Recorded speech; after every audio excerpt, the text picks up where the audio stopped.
నీవు సిద్ధముగా ఉండము, నీవు సిద్ధపడి నీతో కూడా కలిసిన సమూహానికి సిద్ధపరచి వారికి కావలి ఉండవాలని ప్రార్థన చేస్తున్నాను. దేవా స్తోత్రములు. ఈ వెల్లంపల్లి సీఎంలో ఈ ప్రత్యేక కొడుకులు వార్షికోత్సవ కొడుకులు మొన్న నిన్న జరిగించారు. ఈ దినం కూడా సహాయం చేయండి,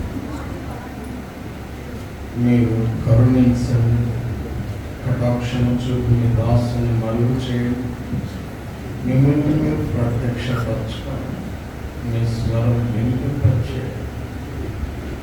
కేవలం మీ మీద ఆనుకొని ఆధారపడి మీ వైపు చూసి ప్రార్థిస్తున్న సహాయం చేయండి.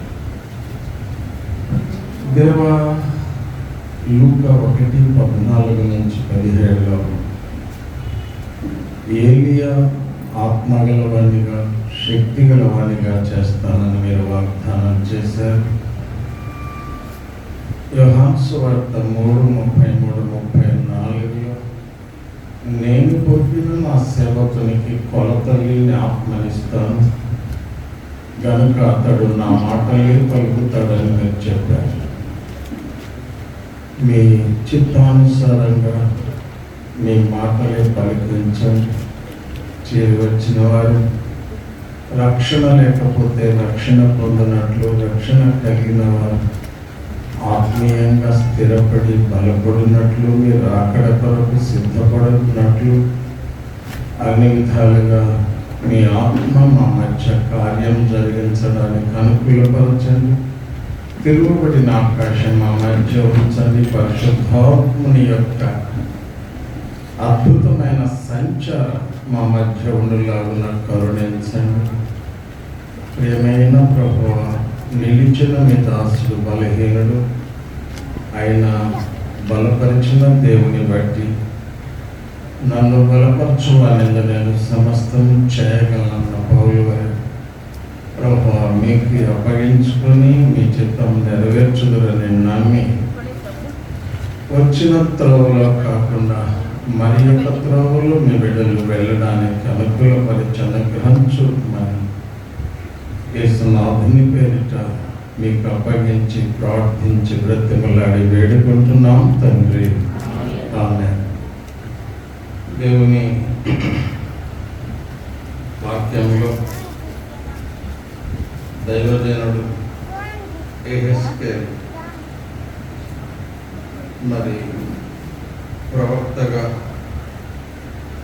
తాను బబులోను దేశంలో ఉన్నప్పుడు పిలువబడ్డం మనం గమనిస్తాం. అతడు యాజక కుటుంబానికి సంబంధించినటువంటి వ్యక్తి.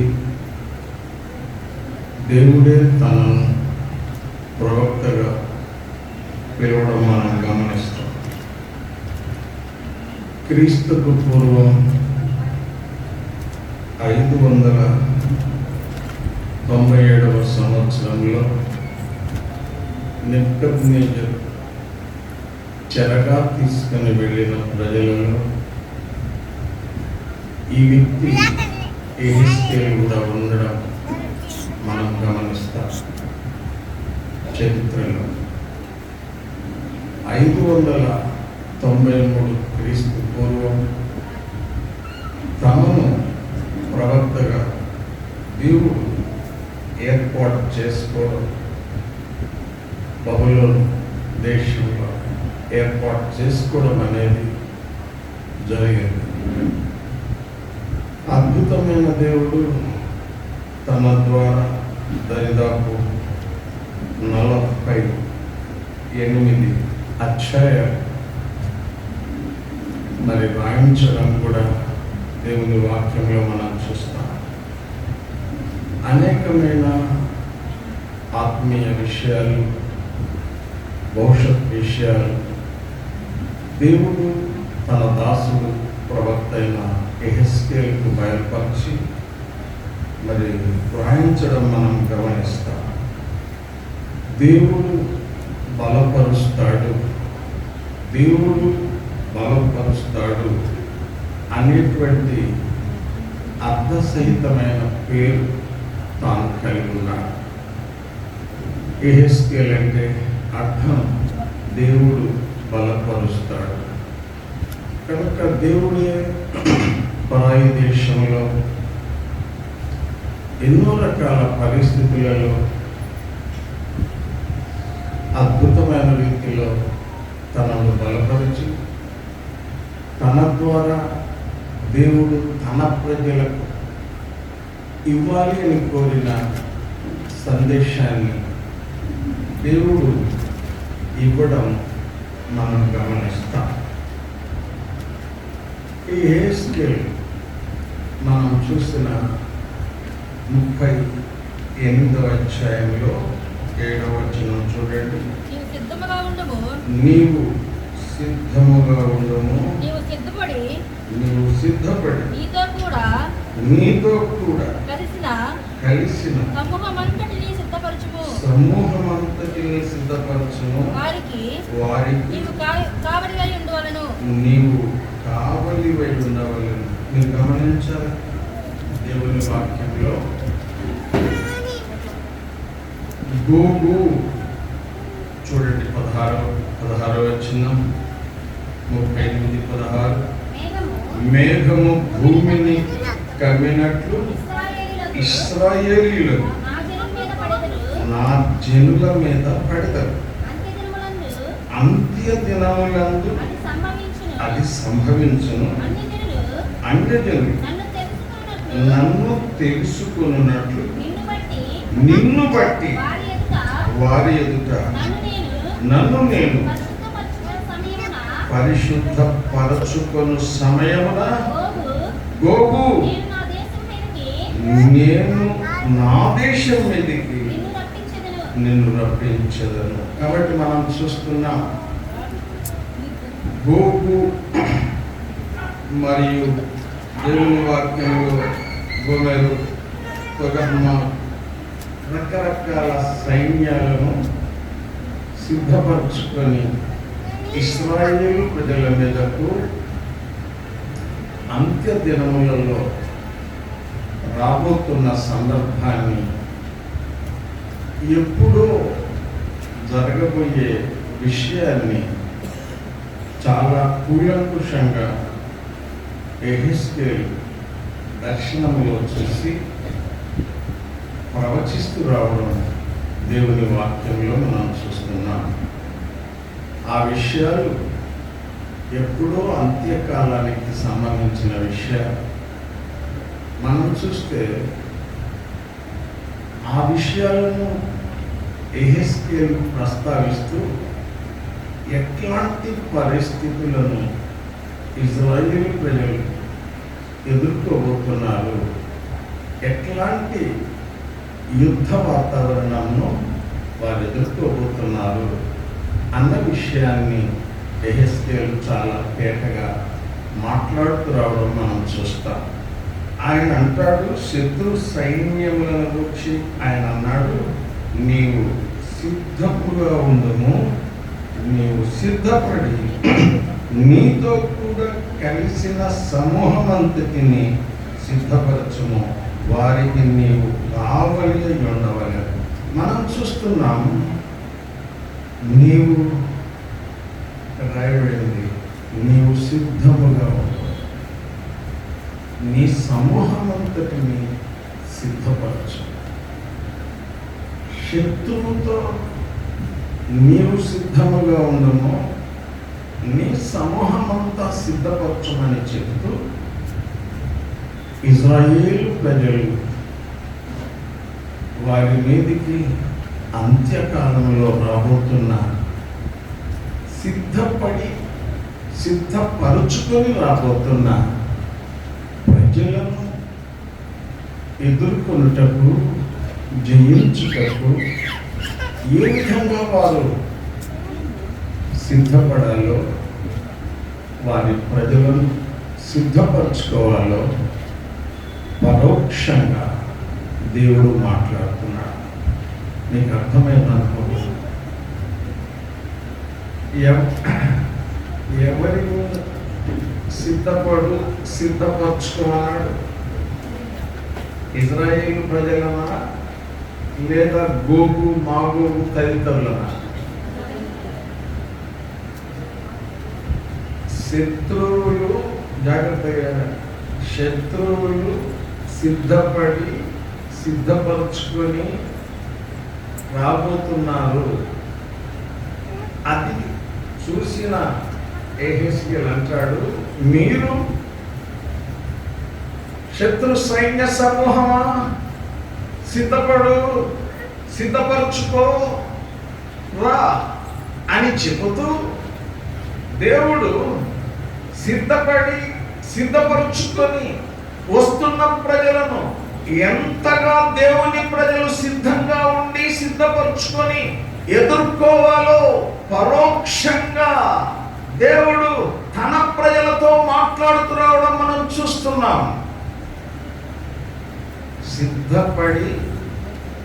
సిద్ధపరచుకుని వచ్చే దేవుడు శత్రువు. అట్లాంటి సిద్ధపడిన శత్రు సైన్య సమూహాన్ని జయించాలి అంటే మీరెంత సిద్ధపడాలి, మీరెంత సిద్ధపరచుకోవాలి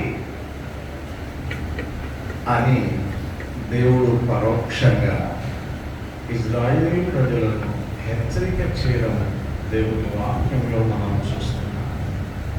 కాబట్టి మీకు 10వ అధ్యాయం లూకా సువార్తకు రండి. లూకా సువార్త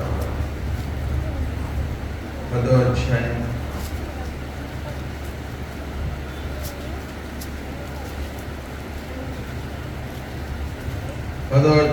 19వ వచనం చూడండి. లూకా సువార్త 10:19. ఇదిగో పాములను తేళ్లను త్రొక్కుటకును శత్రువు బలవంతుడి మీదను మీకు అధికారము అనుగ్రహించి ఉన్నాను. ఏదియు మీకెంత మాత్రమును హాని చేయదు. మీరు గమనించాలా, ఇక్కడ రాయబడిన మాట ఏంటంటే, మీ గమనానికి నేను తెచ్చిన మాట ఏంటంటే, శత్రువు బలం అనే మాట మీ గమనానికి తెచ్చాను. శత్రువు బలవంతుడా బలహీనుడా? శత్రువు బలహీనుడా బలవంతుడా? శత్రువు ఎట్లా రాబోతున్నాడు? సిద్ధపరుచుకొని రాబోతున్నాడు. ఈ జాగ్రత్తగా, బలము కలిగినటువంటి శత్రువు సిద్ధపరుచుకొని అనేక రాజ్యాలను సిద్ధపరచుకొని ఇశ్రాయేలు రాజ్యం మీదకి భవిష్యత్తులో రాబోతున్న సందర్భాన్ని యెహెజ్కేలు ప్రవచన రూపంలో చెప్తూ రావడంలో ఆంతర్యం ఏంటంటే, బలమైనటువంటి శత్రు సైన్య సమూహాలు సిద్ధపరచుకొని రాబోతున్న తరుణంలో మీరు దైవిక బలం పొందిన వారై అద్భుతమైనటువంటి రీతిలో మనం చూస్తాం. 15వ అధ్యాయం 57వ వచనం, మొదటి కొరింథీ పత్రిక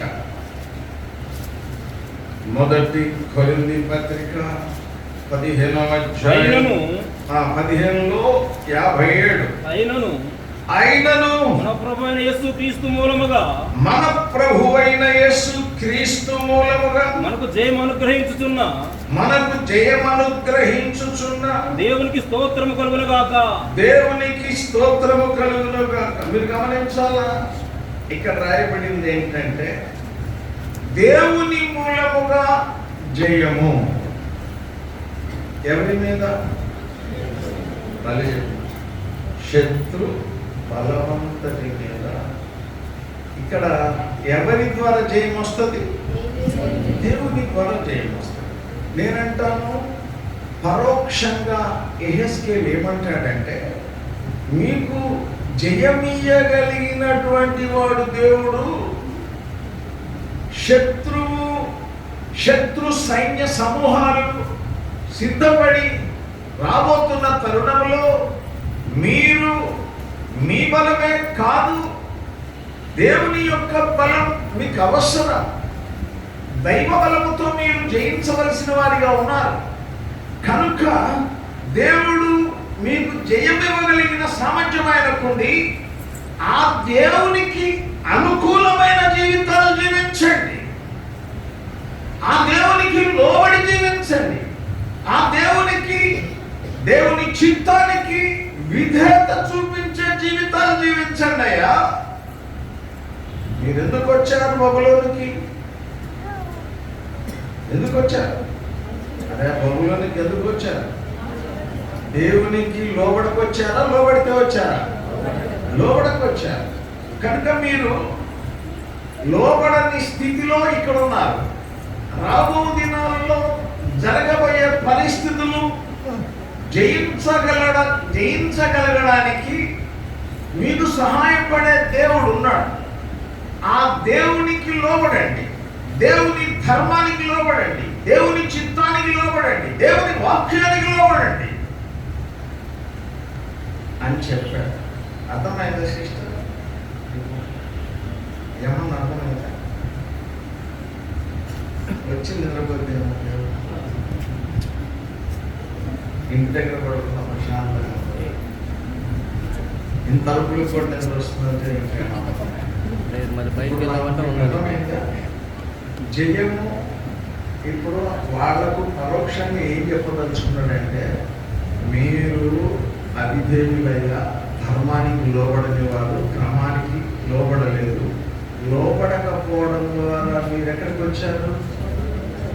శత్రు రాజ్యంలోకి వచ్చారు. ఇక్కడ మీరు అనుభవిస్తున్నారు.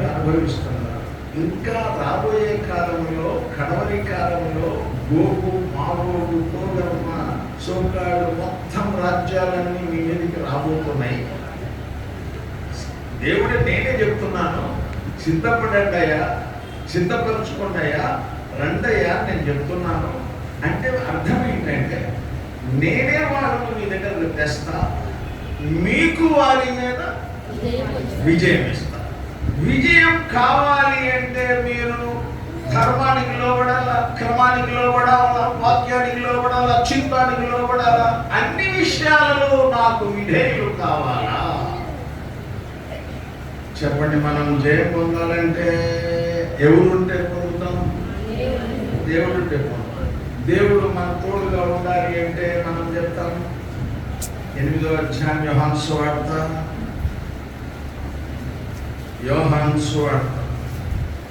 8వ అధ్యాయం చూడండి. దేవుని వాక్యంలో యోహాను సువార్తలో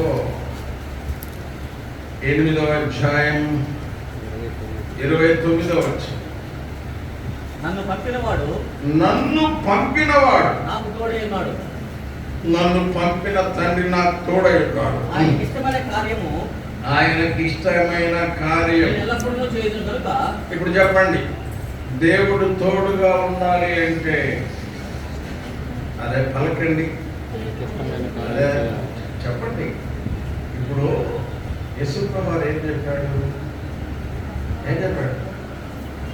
చెప్పు. ఇక్కడ ఏం చెప్పాడు? చెప్పేది కాదు, చూడండి, జాగ్రత్తగా వినండి. నన్ను పంపినవాడు నాకు తోడే.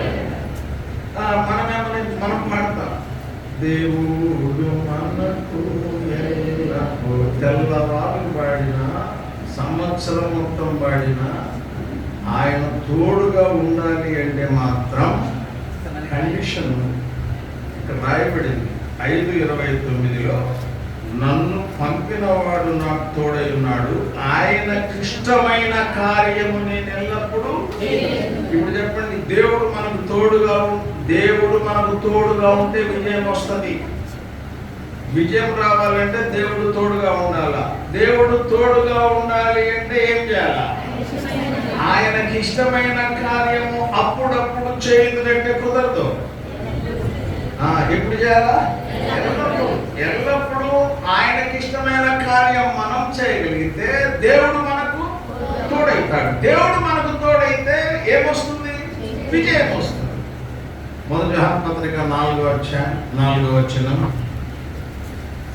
మొదటి యోహాను పత్రిక చదువు. ఇప్పుడు దేవుడు మనకు తోడై ఉంటే మనం ఎవరి సంబంధులం? దేవుని సంబంధులం. మీరు గమనించాలి, ఆయనకి ఇష్టమైన కార్యం చేసేవారు మాత్రమే ఆయన సంబంధులు. చెప్పండి, ఎవరు దేవుని సంబంధులు?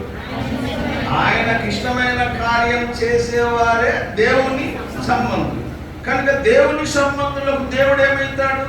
తోడైతాడు. ఇప్పుడు చూడండి 4వ వచనం. మీరు దేవుని సంబంధులు, మీలో ఉన్నవాడు.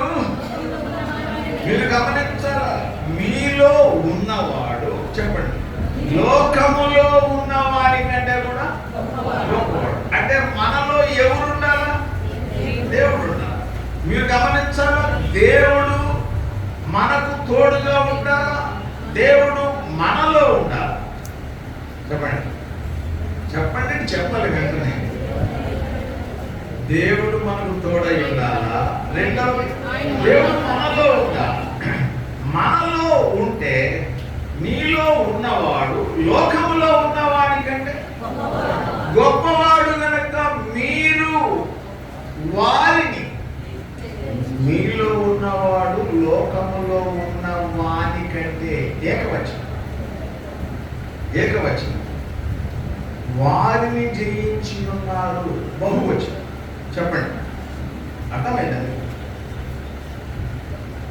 ఏకవచనంలో ఉన్న, బహువచనంలో ఉన్న ఎవడు? అరే సాతాను ఏకవచనంలో ఉన్న. నేనంటాను, వాడొక్కడే కాదు, వాడి శక్తులు ఉన్నాయి. వాడికి శక్తులు ఉన్నాయి, వ్యక్తులు కూడా ఉన్నారు. శక్తులు ఉన్నాయి, వ్యక్తులు ఉన్నారు. కనుక వాటన్నిటి మీద మనం జయం పొందాలి అంటే దేవుడు మనకు తోడై ఉండాలా? దేవుడు మనలో ఉండాలా? అప్పుడు ఏం జరుగుతుంది?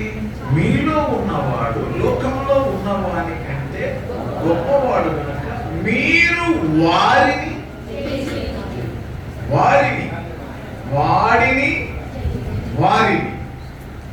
ఏం చేయగలం? ఇప్పుడు యూదా ప్రజలు, ఇజ్రాయేల్ ప్రజలు ఓడిపోవడానికి గల కారణం ఏంటి? వాళ్ళు దేవునికి ఇష్టమైన కార్యము చెయ్యకపోవడం ద్వారా దేవుడు వారికి తోడుగా లేడు. తోడుగా లేకపోవడం ద్వారా వారిలో దేవుడు లేకపోవడం ద్వారా వారిని సాతాను ఏం చేయగలిగాడు? జయించగలిగాడు. నెబుకద్నెజరు జయించాడా లేదా? అరే చెప్పండి, జయించాడా లేదా? ఎవరిని జయించాడు? ఎవరిని? దేవుని ప్రజలను జయించాడు. ఎందుకు జయించాడు? వారు దేవునికి ఇష్టమైన కార్యం చేయలే. దేవుడు తోడుగా లేడు, వారిలో లేడు. అందుకే వారు వారిని జయించలేకపోయారు, చెరలోనికి వెళ్ళిపోయారు. వాళ్ళలో ఒకడేమో వెళ్ళిన వారిలో ఈయనను దేవుడు ప్రవక్తగా వాడుకుంటున్నాడు. కనుక మనము జయ జీవితానికి మూలం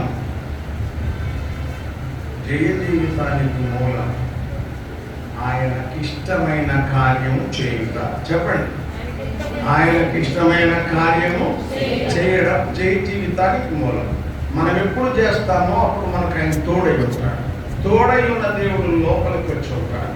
లోపలికి వచ్చిన దేవుడు సాతానును జయిస్తాడు, శక్తులను కూడా జయిస్తాడు, వ్యక్తులను కూడా జయిస్తాడు. సాతాను జాగ్రత్తగా, శక్తులు వ్యక్తుల్లో కూడా ఉంటాయి. మీకు తెలుస్తున్నది చెప్పండి. అరే శక్తులు వ్యక్తుల్లో ఉంటాయంటవా లేదంటవా? ఉంటాయి. లేకపోతే సువార్తలు ఎందుకు పెట్టకుండా ఆటంకం పెడతారు. కనుక మనం దేవునికి ఇష్టమైన కార్యం మనం చేయాలి. అది ఇప్పుడు ఆయన హెచ్చరిక ఏంటి చెప్పండి. యెహెజ్కేలు చెరలో ఉన్న ఈ యూదులకు ఏమి హెచ్చరిక చేయదలుచుకున్నాడు? నాయన, ఇంతకు ముందు మీరు ఆయనకి ఇష్టమైన కార్యం చేయలేదు, చెయ్యకపోవడం ద్వారా ఆయన మీలో లేడు, లేకపోవడం ద్వారా మిమ్ములను నెమ్మదిని జయించాడు, మమ్మల్ని జయించాడా? జయించడం ద్వారా మనమందరం బహుళ చెరలో ఉన్నాంరా. ఇప్పుడుకైనా మనం జాగ్రత్త పడాలా. మనందరము కూడా ఇప్పుడు ఏం చేయాలా? ఆయనకి ఇష్టమైన కార్యం మనం ఎల్లప్పుడూ చేయాలా. ఆయన మనకు తోడై ఉంటాడు. తోడై ఉన్న తర్వాత మనలో ఉంటాడు. మనలో ఉన్న తర్వాత మనం వాడి సైన్యాన్ని అంతటిని మనం జయిస్తాం. అరే, వాడు సిద్ధపడుతున్నాడు, సిద్ధపరచుకుంటున్నాడు, వాడు రాబోతున్నాడు. కనుక మీరు సిద్ధపడకపోతే ఎట్లా? మీరు సిద్ధపరచుకోకపోతే ఎట్లా? మీరు దైవికంగా జీవించకపోతే ఎట్లా? మీరు ఆత్మీయంగా ఎదగకపోతే ఎట్లా? మీరు వాక్యానికి లోబడకపోతే ఎట్లా? చిత్తానికి లోబడకపోతే ఎట్లా?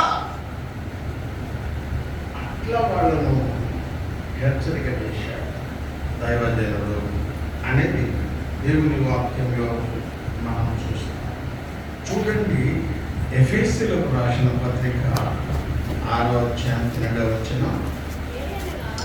ఎఫెసీయులకు రాసిన పత్రిక 6వ అధ్యాయం 12వ వచనం చదువు.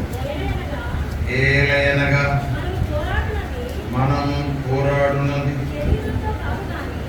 ఇప్పుడు చెప్పండి, మన పోరాటం ఎవరితో కాదు. ఇప్పుడు మీరు దీని అర్థం ఏంటి చెప్పండి?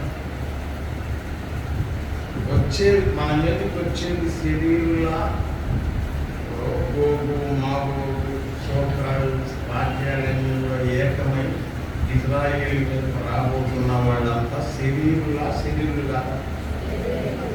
అరే శరీరులా కాదా? శరీరం. మరి పోరాటం ఎవరితో ఉందంటున్నాడు? శరీరులతో కాదంటున్నాడు. శరీరులతో కాదు అంటే అర్థం ఏంటి? వాడిది ఏం లేదురా. ఎవరిది? అరే మనిషిని ఏం లేదురా, మనిషిని పట్టిన దయ్యములో ఉందిరా అంటాడు పౌలు గారు. అర్థమైందండి? మనిషి కాదు ముఖ్యం, మనిషిని పట్టిన శక్తి ముఖ్యం. ఇప్పుడు మనిషితో పోరాటం చేయాలా? మనం శక్తులతో పోరాటం చేయాలి. శక్తులతో పోరాటము కత్తి కర్రతో చేయాలా, లేకపోతే మోకాళ్ళతో చేయాలా? అర్థమైతే? వాడు కత్తి పట్టుకొని వస్తే మనం కత్తి పట్టుకొని, కర్ర పట్టుకొని వస్తే మనం 2 కర్రలు పట్టుకొని కాదు. మన పోరాటం ఎవరితో? శరీరంతో కాదు. నేనంటాను వాదేమి వాడిని ఆవరించిన శక్తి. ఇప్పుడు శక్తి నుండి కనుక అతను విడుదలైతే మనతో కలిసిపోవాలి. అర్థమైంది? ఆ వ్యక్తిలో ఉన్న శక్తి పోవాలి. ఆ శక్తిని మనం మన స్వాధీనంలోకి తెచ్చుకోవాలి. చెప్పండి. అరే శక్తిని దేని ద్వారా తెచ్చుకుంటాం? మోకాళ్ళ ప్రార్థన ద్వారా, ఉపవాస ప్రార్థన ద్వారా, కన్నీటి ప్రార్థన ద్వారా వ్యక్తిలో ఉన్న శక్తిని మనం ఏం చేయగలుగుతాం? అదుపులోకి తెచ్చుకుంటాం.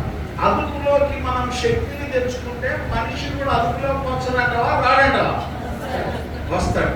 నేనంటాను, వాడు అదుపులోకి రాకపోవడానికి, శక్తితో వాడు విర్రవీయడానికి గల కారణమేమి అంటే మన దగ్గర ప్రార్థన లేదు. అంతేనా కాదు?